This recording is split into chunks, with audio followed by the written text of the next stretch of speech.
But okay, so I spent 4 years in Scotland. So it was on the banks of the River Clyde. So they used to ride these Clydesdales some, and I'll tell you what, that's a wide load to get on one of those, I'll tell you. But the reason I put that in there is because within my first week there, and I thought they spoke, is there anyone here from Scotland? All right. Don't take any offense, I love the Scots. You're from Glasgow? Okay, well that's where I was, University of Glasgow for 4 years. And I just went back there in September, but the point is I love the Scots, okay, but I thought they spoke English. And then she came in and she told me that my horse was a wee bit squint. You can probably say it better than I can, but that's what she said. And I said, a wee bit squint? I think you need an ophthalmologist, not a lameness guy. What she meant by that, though, I found out my technician would always translate for me. She meant that going down the straight line, instead of the horse being straight in her hands and underneath her, the horse was over on one leg more than he was on the other. And so the point is, the horse, in my opinion, isn't smart enough to tell you that he prefers to go over like that with his haunches. He's got an issue that he's just not straight under the saddle or in your hands or in the combination. So that's one. And then I got a new one just last week that I'd never heard, and I love this one. He rode like the parking brake was on. And that horse did have a sacroiliac problem, and I'll tell you that is exactly what I think happens with some of those, is that they don't go forward as well as they used to or something. And sometimes it can be a progressive problem, and sometimes it can be an acute injury, and either one you can get them through unless it's been on and ongoing. And in some cases I think that they may have actually injured themselves as youngsters, and it just recurs when they increase the work. But the history is that you guys have identified something that's different about your horse. And what I'd also like to put out there, again now, it's on a positive note for your discipline. There's no discipline like dressage for keeping a journal. Okay? And I'm serious about that. For the veterinarian. Okay?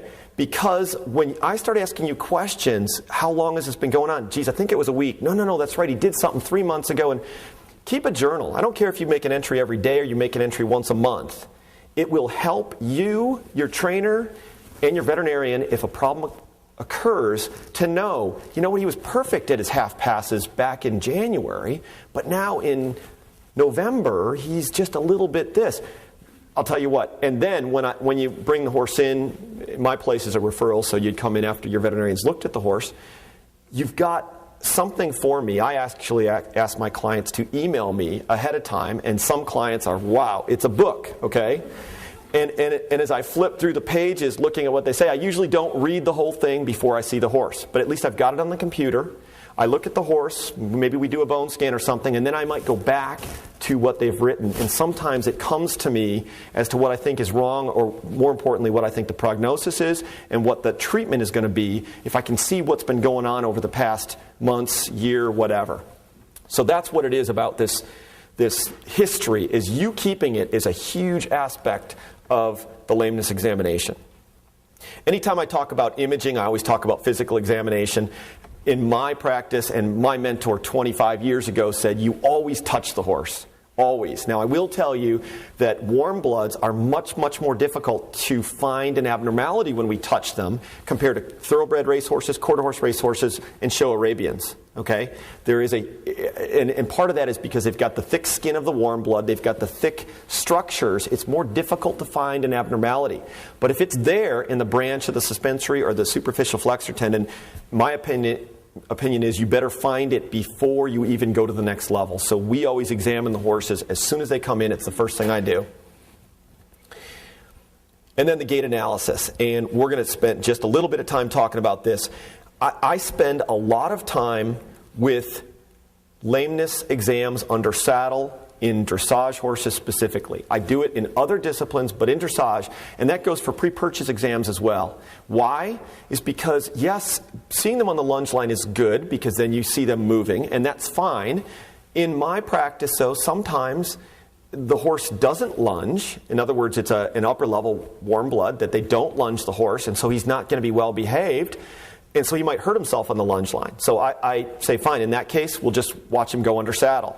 But if he can lunge, we'll watch him lunge for a few minutes, and then we'll still watch him under saddle. Why? Because most of what they do at the subtle levels, so in other words, if there's a lameness issue or a problem that's subtle, that's when we want to find it, and most often it shows up under saddle before it'll show up on a lunge line. And so with dressage horses, I'm going to tell all my clients, it's on my little website, bring your tack, okay, but dressage, and specifically for pre-purchase exams, I tell them, make sure you ride the horse or have it ridden or something, because it's all about how the horse reacts in tack, in my opinion. So here's just a few examples. Left hind limb lameness here, and lunging, it's there, just a little bit of a shortened stride, but when you get it under saddle, it's much easier to see this. There. And then when she's just sitting on it, it's very obviously not pulling that leg forward at all.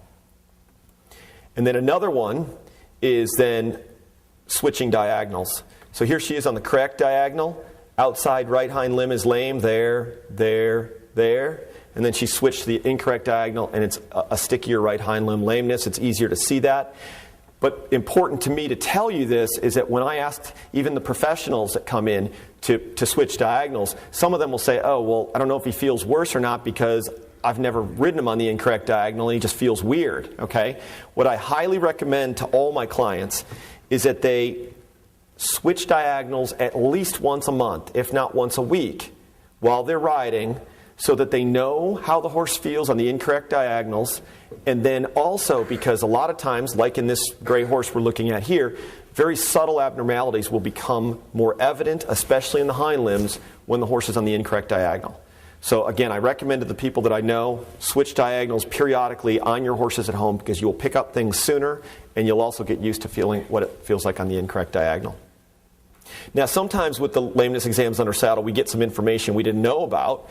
For instance, in this horse here, sacroiliac problem, and she told me that every time she rode the horse, he would do this. He had to buck there violently, and he had to crow hop. And what we figured out on this horse, in fact, is that he was self-adjusting. He was actually much better when he would do that himself. And so you can see some of that. And granted, she's a professional show jumper rider, so that was fun for her to have the horse bucking. I don't recommend that. And then every once in a while, I still get on the horses. Now, I'm not one of the veterinarians that says, oh, I must ride every horse. I used to like to do it just because it was a nice dressage horse, and I'd say, hey, can I ride that horse? But this particular horse last year had a neck issue, and we're going to talk a little bit about that today. And the trainer said to me, in fact, it's the same young lady that we were just talking about earlier, and she said, you know what, you have to feel this, because this horse is so one-sided with that neck, and when you get up there and you see his head isn't quite right, I think it was a wee bit squint, in fact, is what it was. And so I did get on that one. Now, I used to get on them a whole lot more, but I had some surprises over the years. So here's a horse that, going forward and then suddenly rears up, and here's a horse that's going forward and then decides that he's going to do that kind of stuff, okay?